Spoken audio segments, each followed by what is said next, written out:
What's up, everybody? Sorry, it's 4:45 when I record this. You're gonna have like 20 minutes to listen to it before any of the NBA games. I'm sorry. I had to fucking fill in for somebody at work this morning. I got up like 15 minutes before I had to be there, and so now I'm off. Let's get this shit done real quick. We got 14 games in the motherfucking league tonight. NBA, of course, that's what we're talking about. Let's go ahead and start with the Minnesota Timberwolves at the Houston Rockets. Minnesota coming in +8, Houston -8. I actually just have the spreads in front of me right now as well. We're going to do it a little different than we normally do. But let's take a click.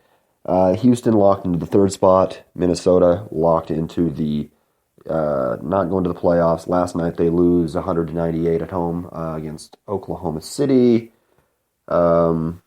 Really bad loss there. They're back-to-back again on the road tonight. It looks like not everybody, but it looks like Harden is going to play tonight. They, I think, are trying to get him to be the first player ever with 2,000 points, 600 rebounds. He needs 6 assists to do that. And so it looks like Harden is going to play at home. Ryan Anderson looks like he's going to play. So pretty much a traditional Rockets team. They might sit a couple of guys, but it's going to be, for the most part, a traditional Rockets team playing a Minnesota Timberwolves team that, has lost, I think, like 5 straight games or something like that. And then they're on the second night of a back-to-back. I took Houston -335. I put money on it earlier. I thought it would be higher than that, honestly. Most of the spreads tonight, there's a spread that's -2,700. I mean, most of these spreads are huge. There's many spreads over like 1,200. There's like 6. But we'll get into that right now. This Houston spread, not bad at all. Minnesota is a horrible team against the spread. They're one of the worst teams against the spread. Or not against the spread, excuse me, money line. Against the money line. So take Houston -335. Pretty good pick there. All right, Dallas Mavericks at the Memphis Grizzlies.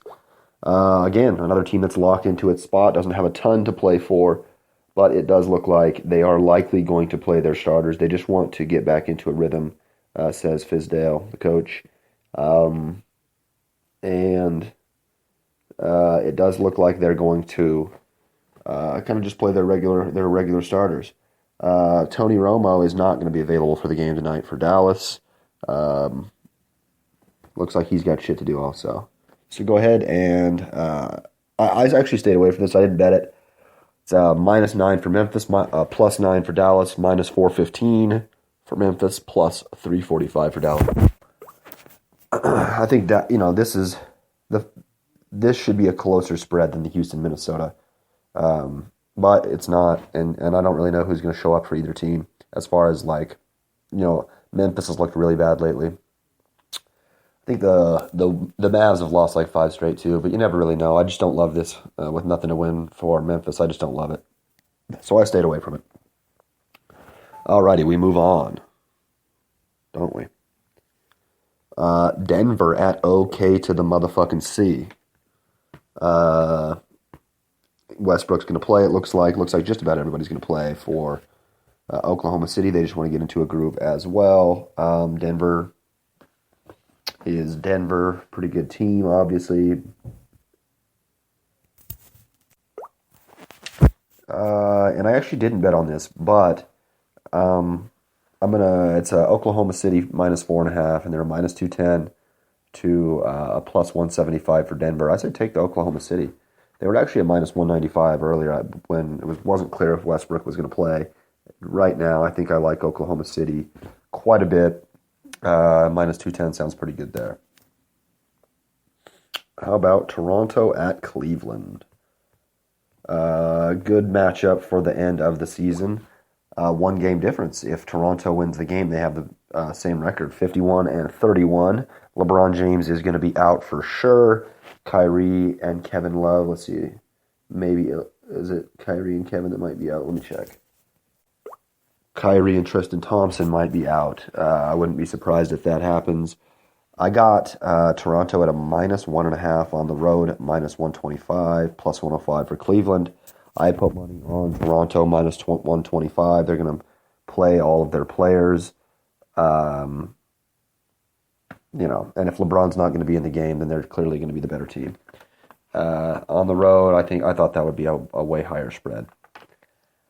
Moving on. How about Atlanta versus Indiana? That's going to be a pretty good one, eh?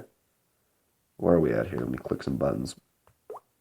Basically, Indiana is tied for 7th. They are in 7th, a game up on Chicago and Miami. But Miami holds the tiebreaker over them, so if they lose the game and Miami wins and Chicago wins, then Indiana's going to be out. It's pretty unclear so far who is going to be. It's a massive spread, too. I hated this spread. I'll say that right off the bat. Minus 14 for Indiana, plus 14 for Atlanta, plus 975 for Atlanta, minus 1,500 for the Pacers. It's weird that it's that big of a deal. Atlanta hasn't actually even ruled out their players yet. And so, to me, that game is not a guarantee at all. Pretty unnecessary spread. Plus 975 actually sounds pretty fucking good. There's definitely a 1 in 10 chance that the Hawks will go in there and get the W. However, it's probably not going to happen, but, it's not a 1 in 10 chance. Indiana, if they win, they're in. Chicago, if they win, they're in. If either of them lose and Miami win, Miami's in and the loser's out. It's going to be a pretty interesting day tonight. All three of them are playing. Go ahead and take Atlanta, though. Take that upset. I feel something brewing. How about Milwaukee at Boston? Milwaukee locked at the 6th seed. Boston, if they win tonight, will be the number 1 seed. If they lose tonight and Cleveland loses tonight, they're the number 1 seed. If they lose tonight and Cleveland wins tonight, Cleveland's the number 1 seed. So, a lot to win here. Boston, obviously a great home team. The spread is minus 13.5, which is fucking crazy. There's literally, I can't imagine. They're going to try to let Giannis loose on these motherfuckers, so I can't imagine that the spread should be anything similar to that. Minus 1,400 for Boston, plus 925 for Milwaukee. Boston is going to win the game, though. This should be a bigger spread than the Indiana-Atlanta one. It's still a big kind of, it's a completely ridiculous spread, actually. But I parlayed that with a couple other games that we'll talk about here in a little bit. And I take Boston at home. I think they're going to win. And as I've said a few times, and y'all have heard, when we're talking money lines as far as favorites, you're talking money lines, favorites, it only matters what the money line is if you lose. If you win, it don't fucking mean shit. It's just money in your pocket. Which it sounds stupid because that could be said for every bet. But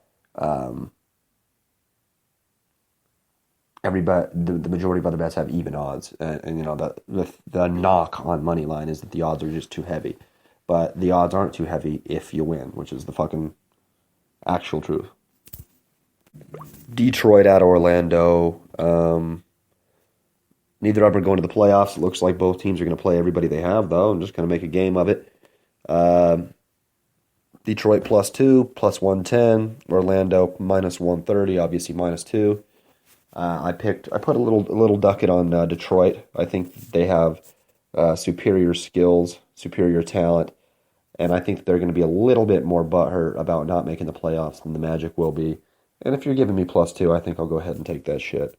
The plus 110 was a little bit more, for a win, was a little bit more kind of whatever.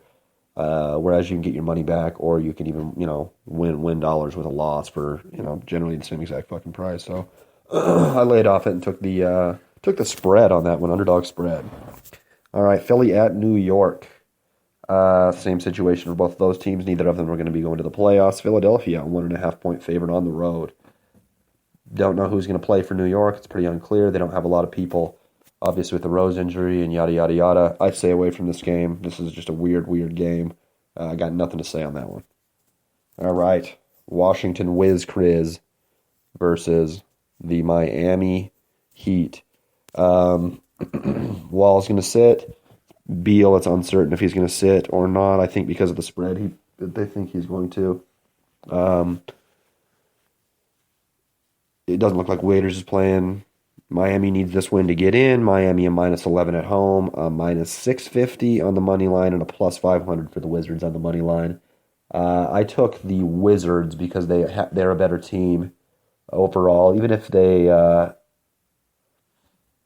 still a better team probably without Wall. It's not 100%, but I think if Waiters and Wall are both out, I think the Wizards are still a better team. And if Beal and Wall are out, they're not like much worse. So a +500 to me sounds like a pretty, even though they have nothing to play for and Miami has a ton to play for. I think that the Wizards wouldn't mind being a spoiler, honestly. And I took the Wizards +500. All right, we move on. Brooklyn Nets at the Chicago Bulls. Chicago, one of those teams fighting for the last playoff spot. Brooklyn's played really well lately, but not the dopest of all teams, as we all probably agree. Chicago -14. Did I just say that? Yeah. Brooklyn +14, -1,600 for Chicago, plus 1,025 for or 1,025 for Brooklyn. I took Chicago. I think there's almost no way they're going to lose this game. I parlayed that with my Boston Celtics. And who else did I parlay? Oh, yeah, the last game of the night. We'll talk about that when we get there. I ended up, when I parlayed the -1,400 with the -1,600 with the -2,700, I got like a 5-to-1 odds. So that's pretty damn good for those giant spreads. All right, moving on. We have the San Antonio Spurs at the Utah Jazz. The Jazz and the Clippers have the same exact record right now. They're both like 40 and 30, 49 and like 32 or 50 and 31. I don't know. There's some shit. They're good teams. But they are locked into the 4 and the 5 seeds. They will be playing each other. It's unclear where they're going to be playing each other when, though. If the Clippers win tonight, the Clippers will be the 4 seed. If the Clippers lose tonight and the Jazz win tonight, Jazz are 4. If they both lose, Clippers are 4. So this is kind of where we're at here. Everybody's going to be playing for Utah. It's unclear who's going to be playing for San Antonio. I think that Popovich did say he was going to play 2 days ago. I think he said he was going to play his normal lineup for the last 2 games of the season. Utah's a 4-point favorite at -4 and a -170 on the money line, a +150 for the Spurs. I really don't know what to think about this game. I think I slightly like Utah, but that's pretty much exactly what the spread is. I say stay away from it. It's pretty difficult to gauge for me. All right, 3 games left. Let's do this shit. New Orleans at Portland. It's difficult to tell who's going to play on either side. Neither Anthony Davis or DeMarcus Cousins are guaranteed to play or not. Neither Lillard or McCollum are guaranteed to play or not. I have no idea what's going to happen here. Portland's a 7.5-point favorite at home, -325, +270 for the Pels, who have lost I think 5 or 6 straight games. Stay away from the game. I just don't know what's going to happen. I mean, if you have to, I guess you'd obviously pick Portland. But if something happens where neither of their guys play, and even just like Anthony Davis plays, or Anthony Davis and DeMarcus play, then that's obviously going to fuck your dollars. All right, move on. The LA Lakers ending a pretty damn good season in Oakland at the Golden State Warriors. Draymond's not going to play. Iguodala's not going to play. It looks like everybody else that's available is going to play. So the big 3 and yada yada. Who else? JaVale McGee, which is important. But yeah, everybody's probably going to play for the Lakers as well. They want to get people, quality time against quality opponents. And this is, basically a win-win scenario for them. Golden State's -13.5, -1,200, +825 for the Lakers.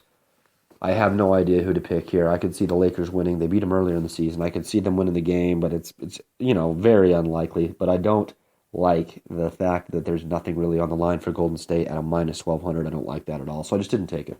Otherwise, it makes a lot of sense to say that Golden State looks pretty